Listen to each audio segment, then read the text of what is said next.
আসসালামু আলাইকুম রহমতুল্লাহ। প্রিয় ষষ্ঠ শ্রেণীর শিক্ষার্থী বন্ধুরা, আজকের এই ভিডিওতে আমরা মূলত আলোচনা শুরু করব তোমাদের বিজ্ঞান পাঠ্য বইয়ের চ্যাপ্টার 8-এর পার্ট 8-9 অর্থাৎ সর্বজনীন দ্রাবক নিয়ে। সো আজকের ভিডিওটা অনেক বেশি ইন্টারেস্টিং হতে যাচ্ছে। সো বন্ধুরা, চলো আমরা আমাদের আলোচনা সামনে এগিয়ে নিয়ে যাই। দ্রবণে দ্রাবক সম্পর্কে তোমরা আগেই জেনেছো। সর্বজনীন আমি সরি যে এখানে আসলে সমস্যা হচ্ছে। সর্বজনীন দ্রাবক বলতে কী বোঝায়? এটি হবে এমন দ্রাবক যা সব রকমের পদার্থকে কিন্তু সে দ্রবীভূত করতে পারবে। এরকম কোনো দ্রাবক কি বাস্তবে পাওয়া সম্ভব? সম্ভবত নয়। তবে অনেক রকমের পদার্থকে দ্রবীভূত করতে পারে এমন একমাত্র দ্রাবক হচ্ছে আমাদের অতি পরিচিত পানি। অর্থাৎ পানি কিন্তু প্রায় সব রকমের পদার্থকে সে দ্রবীভূত করতে পারে। অর্থাৎ পানি হচ্ছে এখন পর্যন্ত পাওয়া একমাত্র সর্বজনীন দ্রাবক। পানি একদিকে যেমন অসংখ্য অজৈব পদার্থ যেমন ক্যালসিয়াম, কার্বনের, সিলিকা ইত্যাদি এগুলো কিন্তু সে দ্রবীভূত করতে পারে, তেমনি অন্যদিকে অনেক জৈব যৌগ যেমন স্পিরিট, অ্যাসিটন, অ্যাসিটিক অ্যাসিড ও গ্যাসীয় পদার্থকে কিন্তু সে দ্রবীভূত করতে পারে।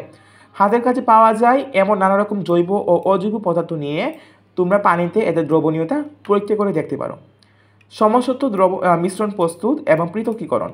এই অধ্যায়ের শুরুতে আমরা সমসত্ব মিশ্রণের কিছু উদাহরণ দেখেছি।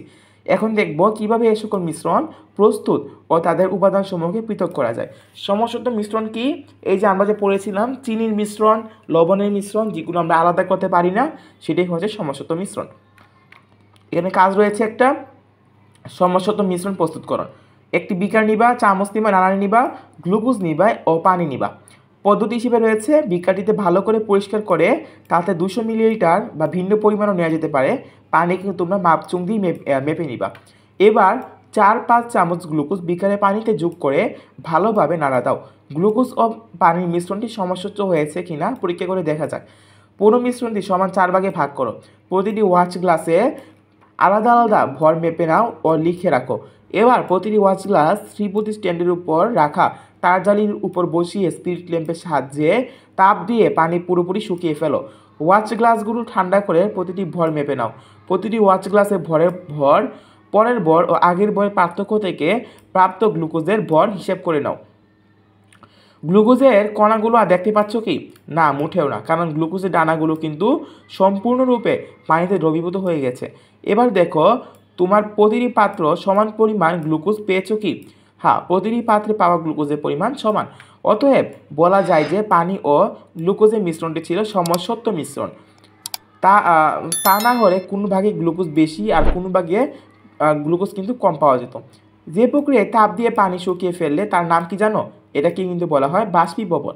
অর্থাৎ তাপ দিয়ে তরল পদার্থকে বাষ্পে পরিণত করার প্রক্রিয়াকে আমরা মূলত বলি বাষ্পীভবন। তোমাদের কি মনে হয় বাষ্পীভবন ছাড়া আর কোনো সহজ পদ্ধতিতে গ্লুকোজকে পানি থেকে আলাদা করা যাবে? না, এটিই একমাত্র উপায় যা বেশ কষ্টসাধ্য এবং সময় সাপেক্ষ। এবার আমরা অসমসত্ব মিশ্রণ প্রস্তুত এবং পৃথকীকরণ করব। এটা কিন্তু আরও সহজ, কারণ এটা হচ্ছে কি, এই যে ঝালমুড়ির যে মিশ্রণটা ছিল সেটাকেই মূলত আমরা বলি অসমসত্ব মিশ্রণ, যেটা আসলে দ্রব এবং দ্রাবককে আমরা আলাদা করতে পারি। এখানে একটা কাজ রয়েছে ফার্স্টেই, এই যে বললাম গুড়াই গলদ, সেম কাজ। অপরিষ্কার লবণ ও পানির অসমসত্ব মিশ্রণ প্রস্তুতকরণ।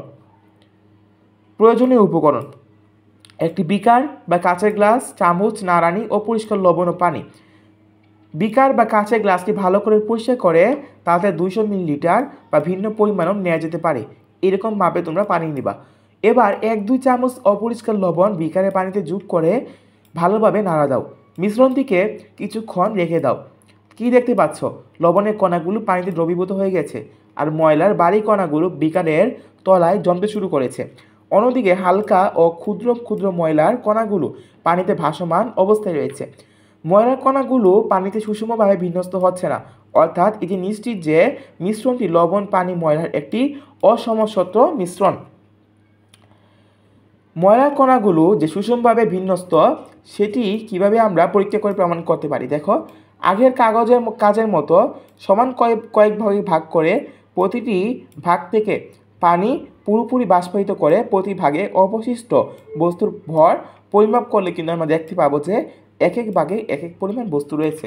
তাই আমরা বলতে পারি হচ্ছে যে এটা একটা অসমসত্ব মিশ্রণ।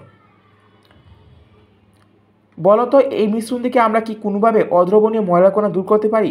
ছাঁকুনি দিয়ে চা পাতা যেভাবে লিকা থেকে আলাদা করা যায়, ঠিক একইভাবে আমরা অদ্রবণীয় বস্তুর কণাগুলোকে কিন্তু মিশ্রণ থেকে আলাদা করতে পারি।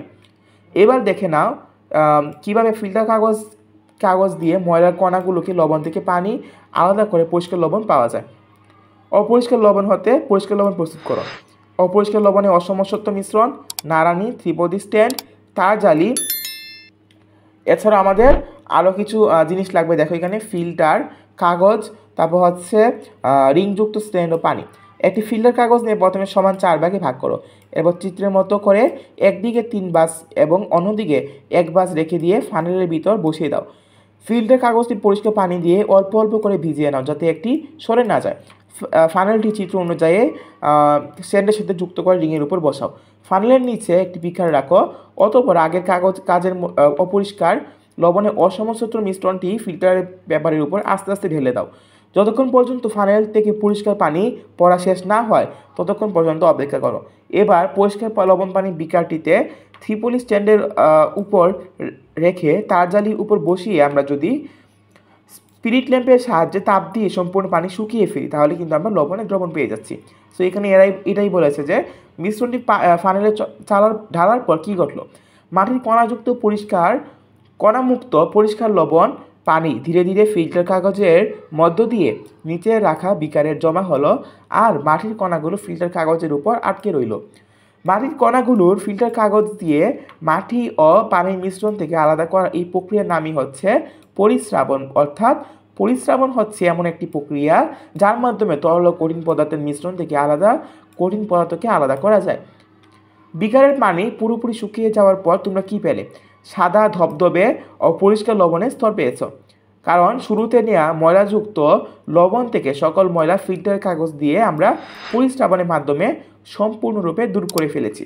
সো এই ছিল আজকের ভিডিও। আমি আশা করি এই ভিডিও তোমরা বুঝতে পেরেছো এবং এই ভিডিওর প্রতিটা বিষয় তোমরা সূক্ষ্মভাবে বুঝতে পেরেছো এবং অবশ্যই তোমরা এই ভিডিওর যে পড়াগুলো আমরা আজকে পড়েছি তোমরা অবশ্যই মনোযোগ দিয়ে ভাষায় পড়ে নিবা।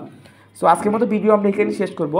নেক্সট ভিডিও ক্লাসে আমরা মূলত তোমাদের পার্ট 10 থেকে 12 অর্থাৎ লবণাক্ত পানি থেকে লবণের স্ফটিক প্রস্তুতকরণ এই পাঠটা নিয়ে আমরা আলোচনা শুরু করব এবং আগামী ভিডিওটাই হচ্ছে তোমাদের এই অধ্যায়ের বেসিক কনসেপ্টের শেষ ভিডিও। সো আজকের মতো আমরা এখানে বিদায় নিব। সবাই ভালো থাকবা। আল্লাহ হাফেজ।